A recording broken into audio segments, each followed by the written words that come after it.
IPL के mega auction के बाद से खासकर बिहार इसलिए भी चर्चा में है क्योंकि 13 साल का यंगेस्ट जो वैभव सूर्यवंशी हैं उनको आईपीएल मेगा ऑक्शन में खरीदा गया है। राजस्थान की टीम ने खरीदा है और विक्रम राठौर और राहुल द्रविड़ के एक तरह से परीक्षा के बाद खरीदा गया। और बिहार हमारे साथ हैं बिहार क्रिकेट एसोसिएशन के प्रेसिडेंट राकेश जी। राकेश जी, सबसे पहले तो हाल फिलहाल में बिहार स्पोर्ट्स के रूप में एक इमर्जिंग फोर्स के रूप में उभरता हुआ दिख रहा है। अभी हम लोगों ने champions trophy, women's champions trophy hockey की देखी। बिहार के इधर कई सारे प्लेयर हैं, चाहे बिहार में खेले नहीं, जैसे ईशान किशन, मुकेश कुमार, आकाशदीप और अब वैभव सूर्यवंशी। क्या कुछ बदलाव आया? क्योंकि बिहार क्रिकेट को लेके पहले तो एग्जिस्टेंस के उनके को लेके फाइट था, क्या कुछ बदलाव आया है? और सबसे पहला, वैभव सूर्यवंशी में ऐसा क्या खास है जो आपको लगता है 13 साल के होते हुए इतना 140-150 किलोमीटर की स्पीड के बॉलिंग को झेल लेंगे? देखिए, मैं आपको बिहार क्रिकेट के इतिहास के कुछ पहलुओं से रूबरू कराना चाहता हूँ। बिहार क्रिकेट एसोसिएशन बहुत पहले से गठित था, लेकिन झारखंड बंटने के बाद बिहार क्रिकेट एसोसिएशन झारखंड में चला गया और लंबे समय तक बिहार जो है एफिलिएशन के प्रतीक्षा में रहा। इस दौरान बहुत तरह की राजनीतिक उठापटक हुई, बहुत तरह की समस्याएं आई, लेकिन हमारे यहाँ 17-18 के बाद जब से हम लोग को मान्यता मिली है, तब से खेल का माहौल बनना चालू हुआ। 19 में हम अध्यक्ष बने और उसके बाद हम लोगों ने इतना तेज़ी से एक प्लान वे के तहत काम किया कि हम कैसे राष्ट्रीय क्षितिज पर बिहार के खिलाड़ियों को ले जाएं और बिहार क्रिकेट को एक नई ऊंचाई प्रदान करें। इस पर हम लोगों ने पूरे प्लान के तहत एक काम करना चालू किया। अब धीरे धीरे उसका असर दिखने लगा है। वैभव में क्या है सर, खास क्या स्पेशल है? देखिए, हमारे यहाँ बहुत ही पारदर्शी तरीके से चयन पद्धति अपनाई जाती है। जिला स्तर से लेके जोन स्तर से लेके फिर स्टेट लेवल पर हम लोगों ने, और बहुत दबे कुचले वंचित तबके के लोग भी नीचे से हमारे इस प्रतिभा चयन में चुन के आते हैं। हम लोगों ने देखा कि वैभव जब उसको हम लोगों ने खेलते हुए देखना चालू किया तो उसके प्रतिभा को देख के हर कोई हतप्रत था। अपने प्रतिभा के बल पर वो आगे आते गया। उसके प्रतिभा को देखकर हम लोग उसको उसी तरह से सारी सुविधाएं और सारा चीज़ भी देते चले गए। धीरे धीरे फिर वो अंडर 19 हमारे यहाँ जूनियर में खेला। जूनियर में अभी भी खेल रहे हैं एशिया कप, अभी तो इंडिया के लिए खेल रहा है। फिर हम लोगों ने, हमारे यहाँ सिलेक्शन कमेटी ने निर्णय लिया कि इनको हम लोग सीनियर में रणजी में खिलाते हैं। जब रणजी में वो लड़का गया तो बहुत चारों तरफ से हमला चालू हुआ, इतना कम उम्र के लड़के को कैसे रणजी में खिला दिया गया, लेकिन उसने अपने प्रतिभा का लोहा वहाँ भी मनवाया। एक जैसे हम लोगों ने स्टोरी पढ़ी है कि विक्रम राठौर ने राजस्थान रॉयल्स के ट्रायल्स के दौरान उनको बोला कि 17 रन दिए और कहा 3 बॉल में बनाना है, उन्होंने 3 छक्के लगाए। तो कुछ टैलेंट तो होगा जब भी वो कर रहे हैं। आप लोगों ने भी ये टैलेंट देखा। एक जो खबर आई बाद में उसके कि उनका एज फ्रॉड को लेके कि एज फ्रॉड किया है, इस पर क्या कहना है? कोई एज फ्रॉड नहीं है। हम लोगों ने पूरे पहलुओं का जांच किया और सब मामलों में उसको सही पाया।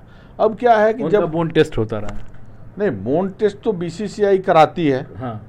और बोन टेस्ट तो बीसीसीआई नहीं कराई है और उस एग्जाम में भी वो नहीं गया। हाँ। लेकिन आप देखिएगा कि चूंकि उसका कद काठी थोड़ा बड़ा है, हाँ। हमने उसको खेलते हुए देखा है कि उसको भीम के समान ताकत है। तो वो जो ताकत उसमें है, अभी भी उसकी आवाज को देखिएगा तो एकदम मासूमियत है, एकदम बच्चा वाला है। 8वीं क्लास में पढ़ते हैं, लेकिन ताकत उसकी जो है वो भीम के तरह है। जब वो छक्का अच्छा मारते हैं, जब वो खेलने लगता है तो फिर सारे लोगों की हवा खराब हो जाती है उसके आगे। चौका छक्का अच्छा मारते हैं, बहुत अच्छा मारता है और डरते नहीं है फास्ट बॉलर से। आप देखिए कि इतना सबसे तेज फास्ट बॉलर को उसने झेला। पिछली बार जब हमारे यहाँ रणजी का मुकाबला हो रहा था बिहार और मुंबई का, तो मुंबई से कुछ ऐसे प्लेयर आए थे जो इंटरनेशनल प्लेयर रहे हैं और उनके साथ वो खेला और सबने हमें अकेले में बताया कि ये लड़का एक दिन बिहार का नाम रोशन करेगा। उसी साल उसको अंडर 19 के नेशनल टीम में बीसीसीआई ने ले लिया।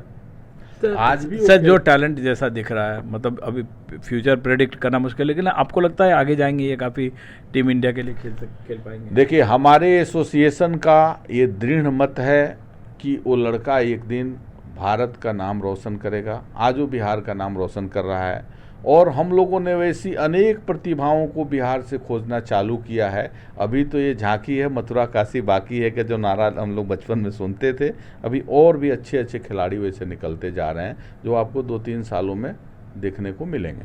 सर एक और चीज़ जो इम्पोर्टेंट है कि जैसे बिहार में जब भी इंटरनेशनल मैच हुए वो परसेप्शन अच्छा नहीं गया है, मतलब इमेज उसका कि कहीं स्टेडियम खराब है ये है। अब मैंने अभी देखा था राजगीर में एक स्टेडियम भी बन रहा है।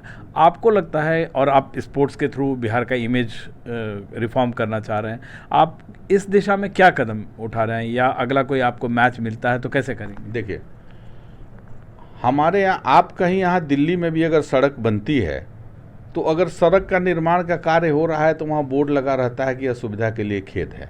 अगर सड़क पुनर्निर्माण के दौर से गुजर रही है कि आने वाले समय में वो सड़क बहुत अच्छी होगी तो थोड़े दिन के लिए असुविधा होती है। हमारे यहाँ मैनूल हक स्टेडियम भी अब पुनर्निर्माण के दौर में जा रहा है, बड़े इंटरनेशनल स्टेडियम बन रहे हैं।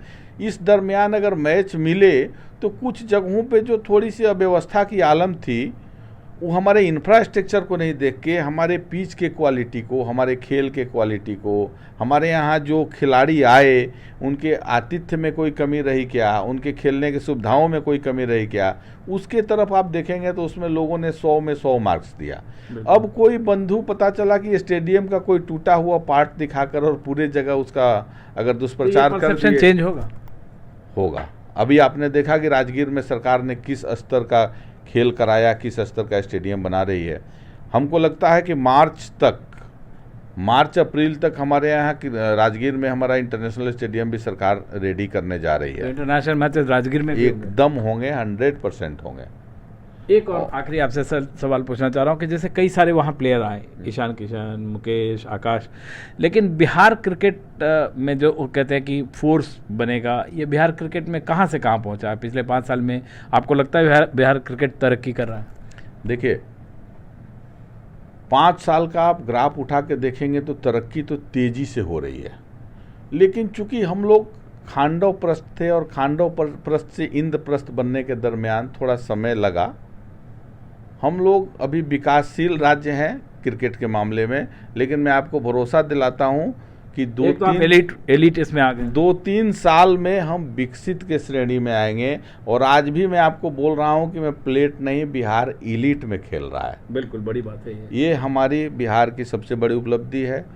इसमें हमारे सरकार का भी, बिहार सरकार भी पूरी तरह लगी रहती है। हमारे मुख्यमंत्री और उप मुख्यमंत्री लोग भी पूरी तरह लगे रहते हैं कि खेल का कैसे तेज़ी से विकास हो।